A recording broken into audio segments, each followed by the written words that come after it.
Welcome to Joy Meets World. I'm your host, Joy Yuki, and on this podcast, I'm sharing my adventures traveling around the U.S., visiting national parks with my dog, Quincy. Today, I'll be talking about my visit to Death Valley National Park in California.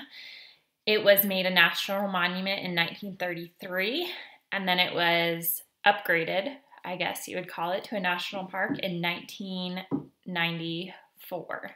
So when I left off, I was in the Channel Islands and staying in Port Hueneme, which is right across from the Channel Islands. So kind of middle of California on the coast above Los Angeles. Drove 2 hours inland, about 125 miles to Bakersfield, California.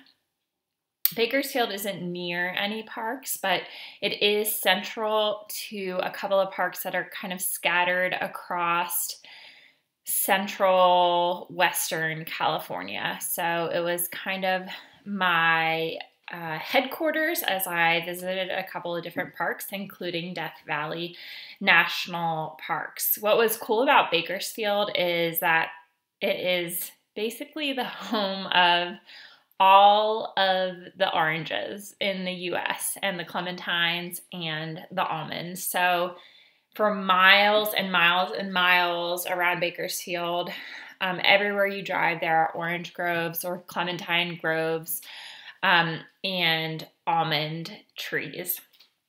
All of the oranges were in fruit, in bloom, as you would say.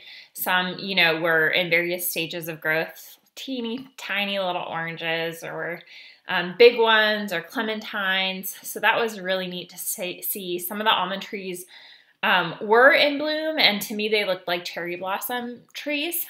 I didn't get up close to one to actually see almonds. There were some that were not in bloom either, so just completely devoid of any kind of green life. But I did think it was cool to see all of those around Bakersfield. From Bakersfield, the first park that I visited was Death Valley National Park. So I drove 94 miles, about 3 hours to Death Valley, and it is 120 miles actually, or 2 hours from Las Vegas as well.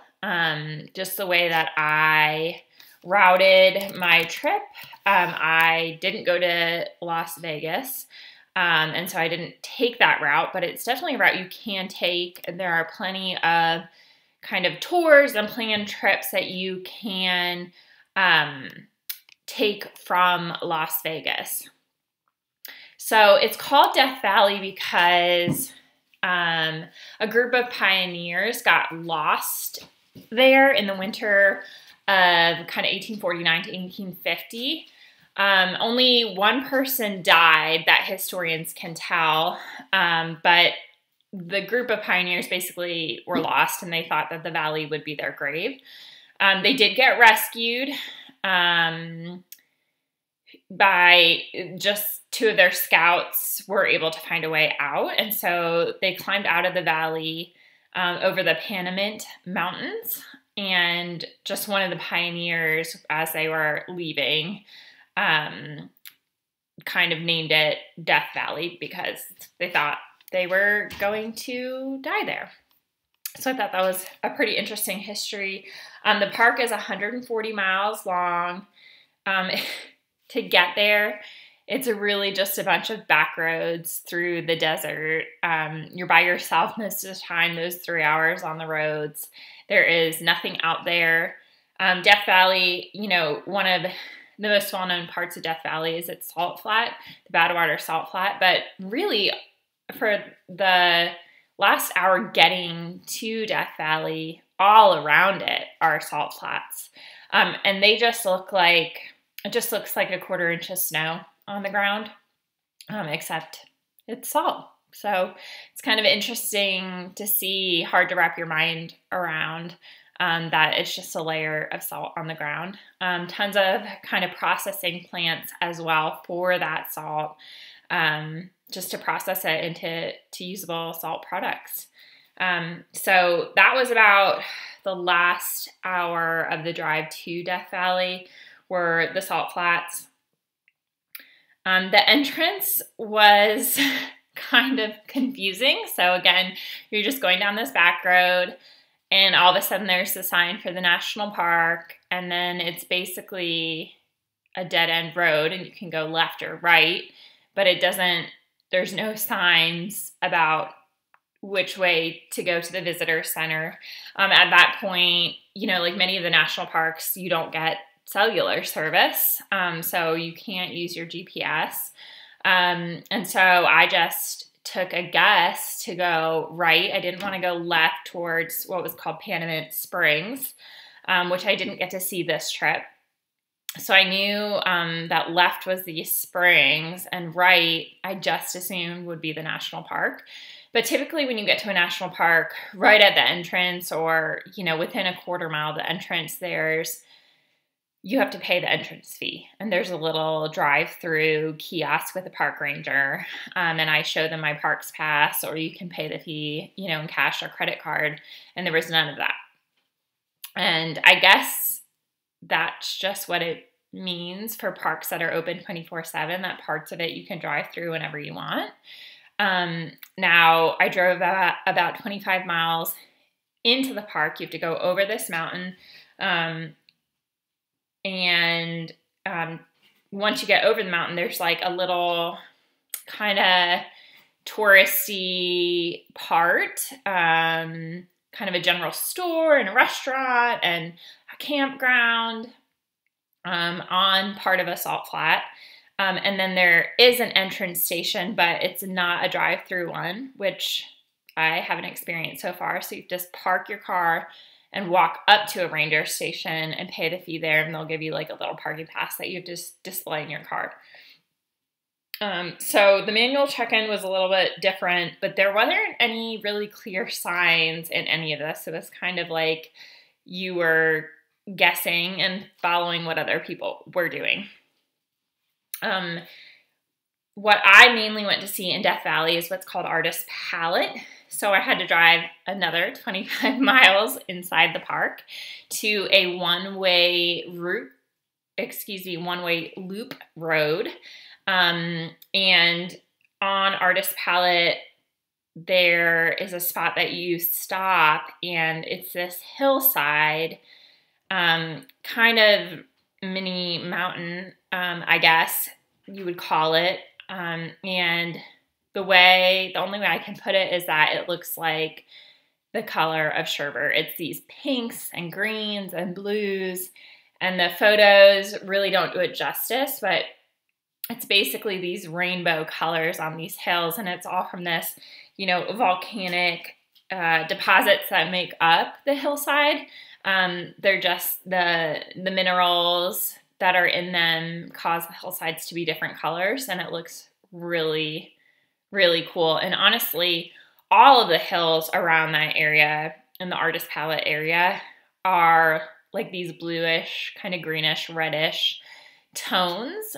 So it was really cool to drive through that area. Also, the main attraction at Death Valley is Badwater Basin, which is not just a salt flat. It is a salt flat. It is the lowest point in North America, so it's 282 feet below sea level. And a salt flat is just basically, there was a lake there at one time, it dried up, and it left the salt behind. And then that continually happens. So when Death Valley gets rain, it'll fill up a little bit, very, very shallow, and then it'll evaporate pretty quickly and leave another layer of salt. And so there's just layer and layer and layer after salt that's left on Death Valley in Badwater Basin. Another thing that is so interesting about Death Valley is right at the entrance about, a quarter mile in, way before you get to Artist Palette or Badwater Basin, there are sand dunes, just like a true kind of desert, but they don't take up a lot of space. They don't, I would say maybe they're a couple of miles around, but you can definitely see from one end to the other, but they're truly real sand dunes. And it's just so interesting that there are so many different aspects to Death Valley National Park. It's not just the salt flats. There's mountains, there's this artist palette, there's sand dunes. I didn't know any of this before I went, but it was really cool to see. Another part of Death Valley that I think is really cool is that they used to mine and process borax there. If you've ever heard of borax, it's like my mom used it as a household cleaner, put it in the wash sometimes. Apparently, it's mainly used to make fiberglass today. That's what it's used for, but it used to be mined and processed in Death Valley. There's a borax, it's called the Harmony Borax Works, that's there. And if you've ever heard of the brand 20 Mule Team Borax, it comes from Death Valley. So the borax was only mined there for like 5 years before that company went out of business and it stopped being mined in Death Valley.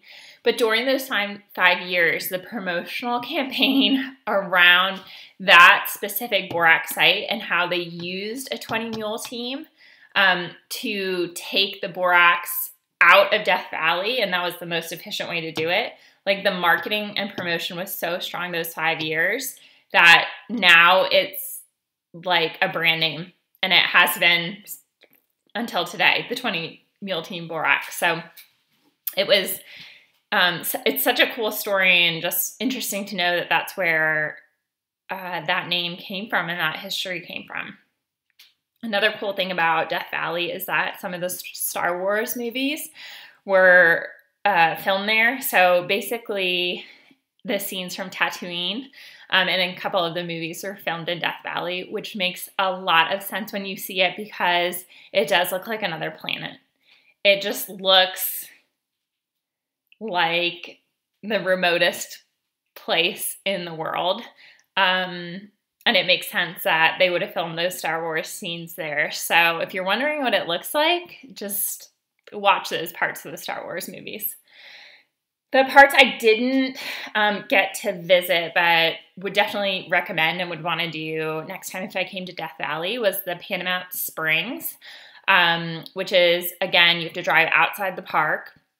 So from like Badwater Basin, that's 30 miles to the entrance and another 30 miles to the park entrance, technically, and then another, 30 miles to the Panama Springs. So everything's really far apart. Again, covers 140 miles. So you definitely need a day, a couple of days to see the entire park and really see it well. There are resorts inside the park, like near Artist Palette, like 30 miles in. There are these resorts and restaurants and campgrounds and RV parks that you can stay in inside the park, which is neat. They do have a gas station 30 miles inside the park, and gas was almost $8 a gallon. I did not fill up at that point. I made sure my tank was full way before I entered the park, just to save a little bit of money there. There are also apparently ghost towns nearby, like Old West ghost towns that you can stop and go walk around by yourself. And I would love to do that next time I'm near or in Death Valley. I think that would be neat. So that's it for Death Valley. I think my favorite parts were seeing the Artist Palette and that hillside that was just a bunch of different colors. My least favorite part was being on the road for so long in the middle of nowhere without cellular service. Hopefully that just speaks for itself why I didn't like that part. Also, I would just say, this park is the lowest sea level in North America. It's the hottest and the driest place on Earth. I went in mid-February, and it was in the 70s, and it was dry, and it was hot. I feel like I got dehydrated for sure. When I got home, I was a little dizzy. I drank like 2 32-ounce, water bottles, filled my Yeti up twice. And so I felt like I was a little dehydrated, and that's in mid-February. So I would definitely recommend going to Death Valley in the winter. I cannot imagine going to this park in the summer. They recommend that you turn off your AC when you're going over the mountain, that when you're entering the park and then, of course, leaving the park. So for about 30 miles, you have to have your AC turned off. And I was super uncomfortable. I was super hot with my AC turned off in mid-February. And I can't imagine doing it any other time of year when it's hotter. That would just be miserable. And they ask you to do that so your engine doesn't overheat from climbing up and down these hills and then running your AC all throughout the park.